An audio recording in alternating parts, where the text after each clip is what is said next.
E como é que é esse lance de... Tá, vocês se formaram em dentista e tal, mas é porque eu vejo... Né? Em odontologia, mas é porque eu vejo assim, eu te falei, né? Eu atendi o Kroll há alguns anos e eu vejo o Kroll como... Ele tem uma pegada comercial muito... Como é que foi essa... Porque eu não consigo... Eu tento assimilar uma coisa. O cara fez odontologia. Mas como que foi essa pegada do comercial, do empreendedorismo, para você fazer a junção dos dois? Porque vocês criaram um negócio gigantesco, mano. Foi assim, tem muito orgulho da história, realmente.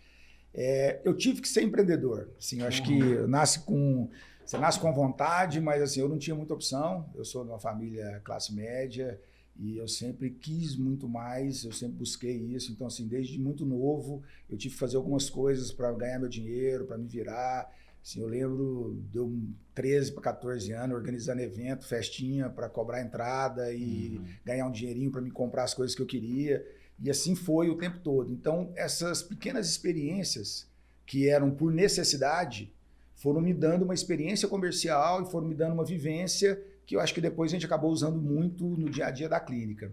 Na própria faculdade, eu fui fazer uma faculdade particular, eu ganhei uma bolsa de estudos, mas eu não tinha uma condição de me manter lá no padrão de vida dos meus colegas de faculdade.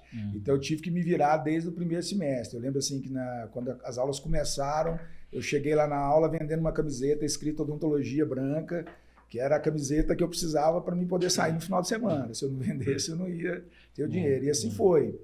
Vendi camiseta, vendi instrumental odontológico, vendi sapato branco, na época que todo mundo ia usar sapato branco na faculdade, fiz muitos eventos, comecei fazendo algumas festas para a comissão de formatura, eu fui presidente da comissão de formatura, depois para o centro acadêmico e depois festas privadas. Então, assim, eu tive que ir fazendo várias situações comerciais que foram me explicando como é que funcionava o mecanismo de confiança, de credibilidade, de vender, mas entregar, de ter uma clientela, das pessoas confiarem no que você está falando. Eu acho que a essência aí do vendedor talvez seja ter credibilidade, né? E essas situações foram me dando uma experiência comercial que, quando eu comecei a atuar na odontologia, a gente foi entendendo que é lógico que você precisa entregar um tratamento odontológico com qualidade, sem isso você não fica no mercado. Eu falo muito nas reuniões e acho que as pessoas que trabalham comigo estão até cansadas de escutar isso. Eu falo, só tem um jeito de você vender quantidade, com muita qualidade, senão você não fica no mercado. Porque se eu tenho 10 clientes e tem um insatisfeito, cara, beleza, é só um insatisfeito, ele vai lá no meu consultório de vez em quando, reclama, mas é só um. Cara, agora se eu tenho 100 e eu tenho 10 insatisfeitos, eu começo a ter um problema. Quase todo dia tem um lá no consultório reclamando e tal. Agora, se eu tenho 1000 e tem 100 insatisfeitos, você fecha, sai, porque você não dá conta de tratar essa demanda de 100 pacientes insatisfeitos. Então, produzir em quantidade, entregar a quantidade de tratamento odontológico que a gente entrega, só tem um jeito, com muita qualidade. Então, investir na equipe e entregar a melhor odontologia possível, isso é nossa obrigação. Fazendo isso, as coisas ficam mais fáceis para a parte comercial. Então, assim, quando você dá conta de entregar um produto, você vender aquele produto, eu acho que é uma maneira mais tranquila. Esses dias eu fui chamado para falar uma turma de recém-formados e eles me perguntando o que eu poderia falar para ajudá-los nessa situação. Eu fui ter um insight e eu fiz uma pergunta para todo mundo que estava assistindo lá. Você conhece algum profissional liberal que seja bom no que ele faz e ele ajusta o preço para ser um preço de mercado?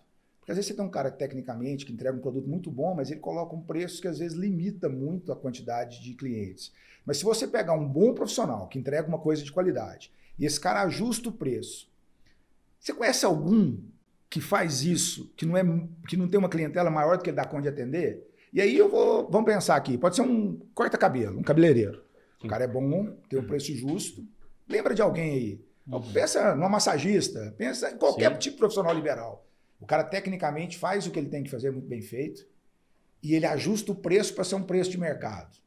Quando a gente estava trabalhando lá na clínica, esse negócio de produto é uma situação interessante, uma visão que eu tenho.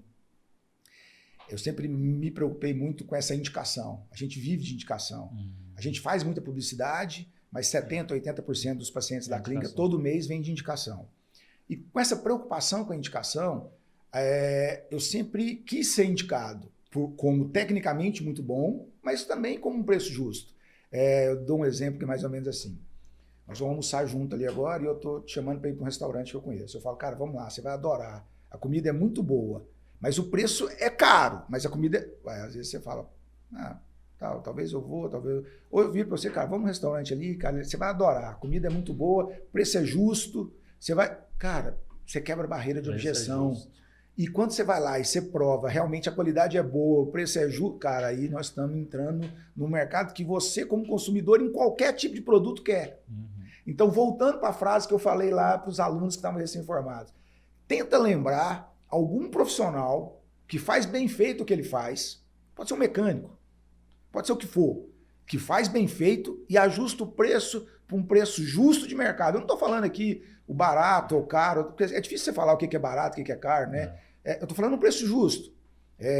Tem coisas que tecnicamente são um pouco mais caras, tem outras que não, mas se a gente pensar nesse sentido, eu não dou conta de lembrar de nenhum que ele não tem uma clientela maior do que ele dá conta de atender. Isso a gente fez na odontologia. Quando a gente fez o planejamento estratégico lá atrás, a gente entendeu que a gente precisava de gente, a gente precisava de uma equipe extremamente competente para poder entregar. O nosso limitador de crescimento era capacidade de entrega.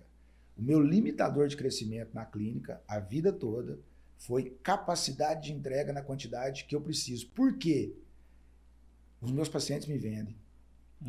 Eu faço publicidade, eu vendo a clínica, você falou que você me atendeu há muito tempo, eu gosto, eu entendo a importância da parte comercial, a gente investe bastante nisso, só que a gente investe muito também na qualidade de entrega. E isso, cara, vira uma PG, é uma projeção geométrica, cara. Assim, você não dá conta de... e isso seria em qualquer segmento, na minha opinião. Mas aí você cria um modelo onde você entrega uma qualidade, você ajusta um preço para ser um preço real e uma pessoa vai indicando para outra, você vai atraindo algumas pessoas através da publicidade que provam o produto e atestam aquilo que você está falando. E assim foi indo, cara. Tem alguns detalhes bem interessantes nessa trajetória aí, que não foi fácil, mas a essência é mais ou menos isso que eu acabei de falar.